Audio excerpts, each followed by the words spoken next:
Epické. Dám 300 na bench. Dám 300. Nie, ono to je úplne inak. Jak to je, kurva. Že som iba veľmi silný a znamená to, že vieš dobre, že ja som predátor. To iba znamená, že som predátor. Ty to vieš. Ja ti takto poviem, ja som mal vtedy 70 kg. Ja som mal vtedy 70 kg. 70 kg. Cvičil som od 106. 2 mesiace. Nabral som hmotu, svalovú, čistý sval. A vieš, koľko som dvíhal? A vieš čo? Dvíhal som 150 na tlaky. 150 na tlaky. 150 na tlaky. A vieš, koľko som mal rokov? 12! Teraz koľko môžem zodvinúť? Teraz koľko? Dám 300? Dám na bench 300? Asi hej. Asi hej. Dobre, to som sa iba potreboval rozprávať a teraz poďme na hlavné video, prečo ste vlastne prišli na tento kanál. Čaute ľudia, vítam vás u najnovšieho videa na kanále DoubleFit a toto video bude ako prvé zo série edukačných videí, v ktorom sa pozrieme na problematiku intenzifikačných metód. Chcel by som to rozdeliť na také dve časti. Intenzifikačné metódy, ktoré môžeme použiť do tréningového plánu, ktoré vlastne podľa ktorých potom budeme cvičiť, a intenzifikačné metódy, ktoré potom môžeme použiť počas cvičenia. Na začiatok by som chcel upozorniť, že tieto metódy sa budem snažiť vysvetliť takou laickejšou formou, ako to vysvetľujem svojim klientom pri cvičení, ktorí napríklad, že nikdy v živote neboli vo fitku. V danom videu vám chcem ukázať a priblížiť viac metód, ako ja sám využívam vo svojom pláne, ale myslím si, že je dobre spomenúť aj tieto ostatné metódy. Samozrejme, nebudú to všetky intenzifikačné metódy, ktoré na svete existujú, ale ktoré si myslím, že stoja za to, aby sme sa im povenovali. A ak si prvýkrát na našom kanáli, tak si choď pozrieť aj ostatné videá. Máme ich tam už celkom dosť, takže myslím si, že každý si príde na svoje. Pôjdeme od takej tej za mňa najjednoduchšej intenzifikačnej metódy, ktorú môžeme použiť v tréningovom pláne, a to je drop set, alebo teda respektíve zhadzovacie série. Metodika tejto série je v tom, že znižujeme váhu, ale zostáva nám rovnaký počet opakovaní. Predstavíme si to na príklade upažovanie, kde idem najskôr prvú sériu s 12 kg 10 opakovaní.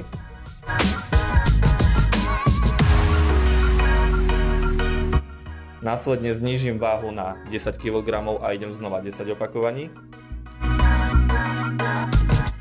A poslednú sériu idem 8 kg s 10 opakovaniami.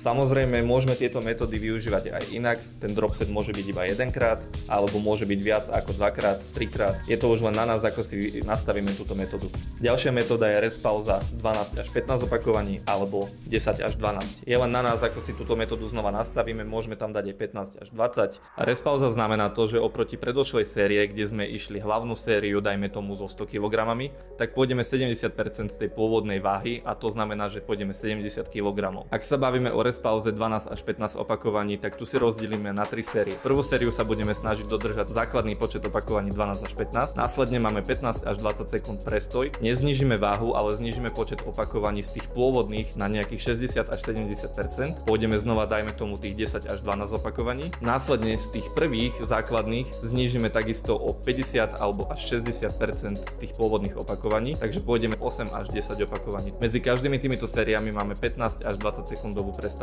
Ukážeme si to na príklade, kde som išiel tricepsové sťahovanie na hornej kladke s lanom. Prvú sériu som išiel nejakých tých 15 opakovaní so 64 kg.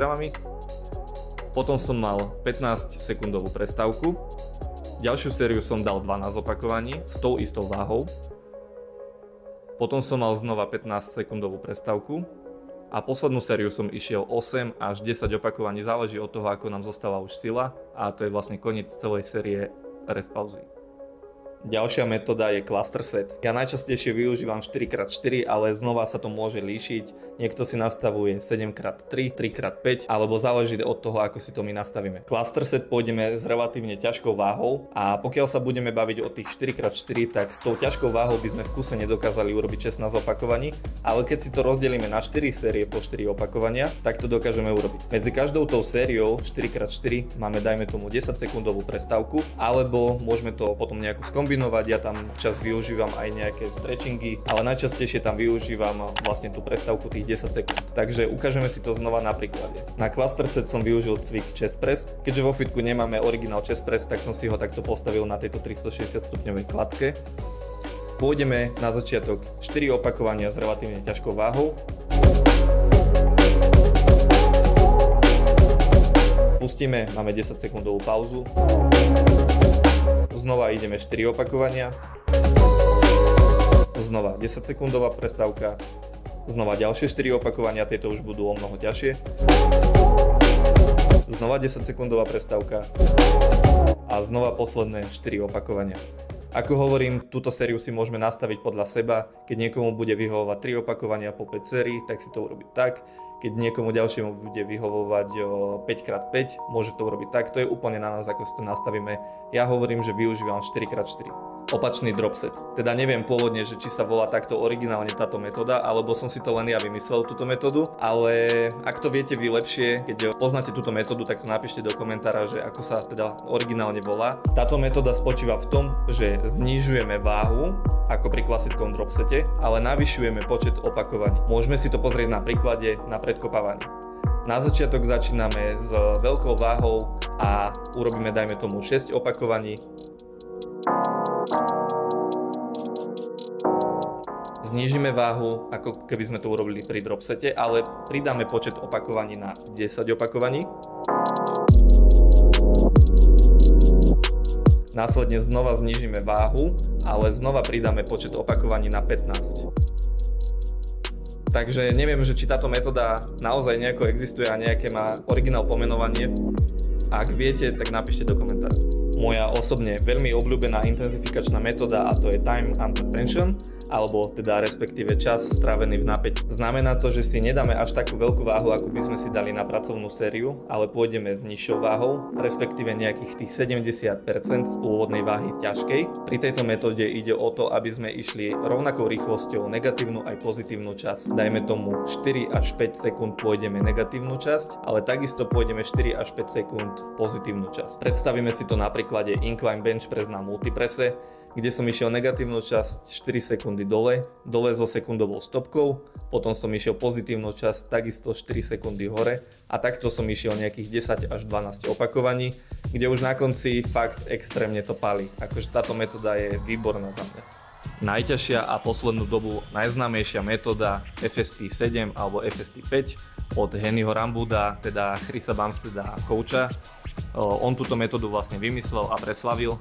Ide o to, aby sme dosiahli čo najväčšie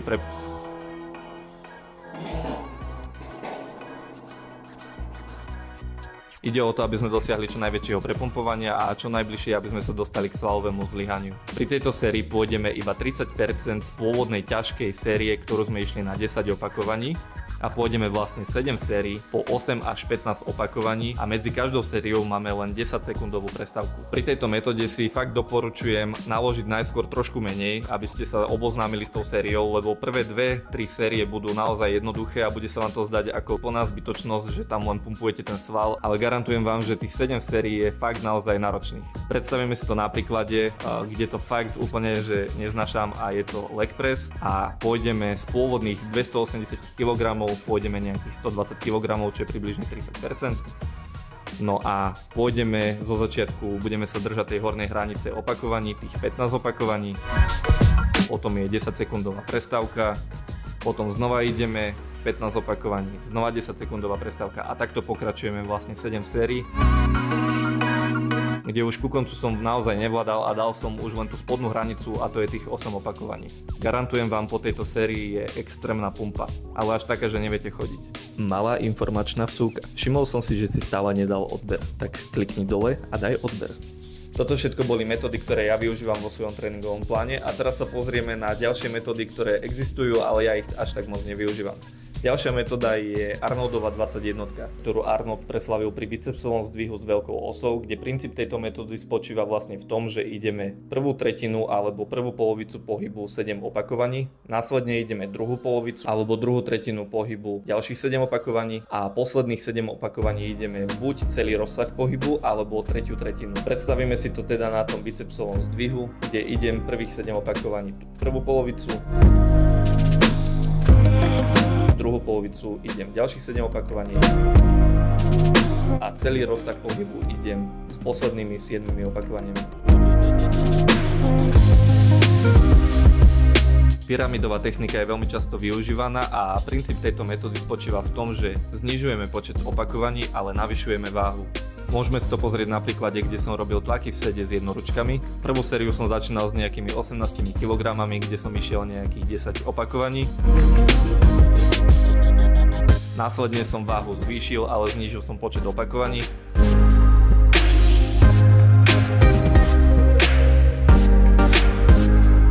A potom poslednú sériu som to urobil znova.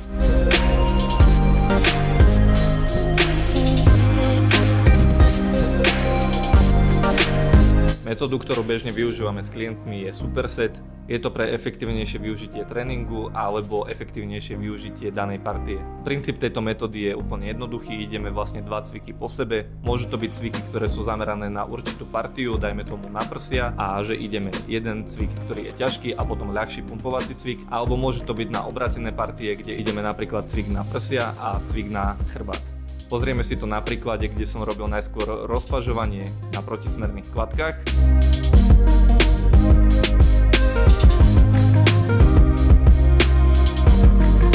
A následne som išiel potom kliky.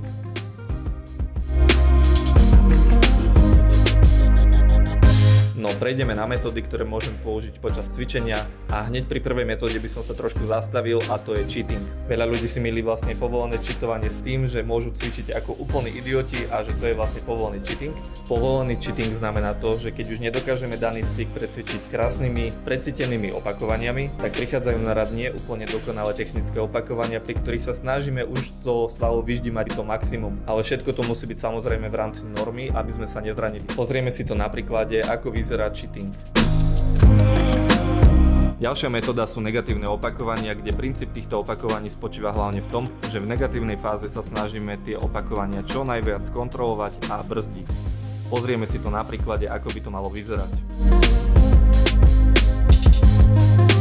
Vynútené opakovania. V tejto metóde potrebujeme sparring partnera, pretože potrebujeme niekoho, kto nám v pozitívnej fáze pomôže tú váhu dotiahnuť a v negatívnej fáze, aby sme ju my mohli kontrolovať. Čiastočné opakovania znamenajú to, že keď už nedokážeme urobiť plný rozsah pohybu, tak aspoň časť toho pohybu sa snažíme urobiť a vlastne týmto spôsobom sa dostaneme až do úplného zlyhania. Môžeme si pozrieť znova na príklade, ako to vyzerá. Nezabúdajme, že ak chceme cvičiť do zlyhania, tak potrebujeme hlavne vedieť technicky cvičiť. Lebo cvičiť do zlyhania neznamená to, že cvičíme na tom stroji do úplného odpadnutia a pritom sme vôbec nezapojili ani ten sval, ktorý sme chceli zapojiť, ale musíme vedieť presne precítiť ten daný sval a tak cvičiť do zlyhania. Snáď ma chápete, ako to chcem vysvetliť, ale už sa mi celkom dosť pletie jazyk, takže by som ukončil toto video. A ak sa vám takéto videá páčia, budeme vďační, ak nám zanecháte like. Do komentáru môžete napísať, čo by ste chceli vidieť ďalej a nezabudnite hlavne na odber. Čaute. Ty kokos. Vieš, koľko som benčoval? Koľko som benčoval? Počkaj. 12! Však takto naprav. Ale však ten mobil je znateľne. Je krivo, hej, je takto. Takto. Keď je tak.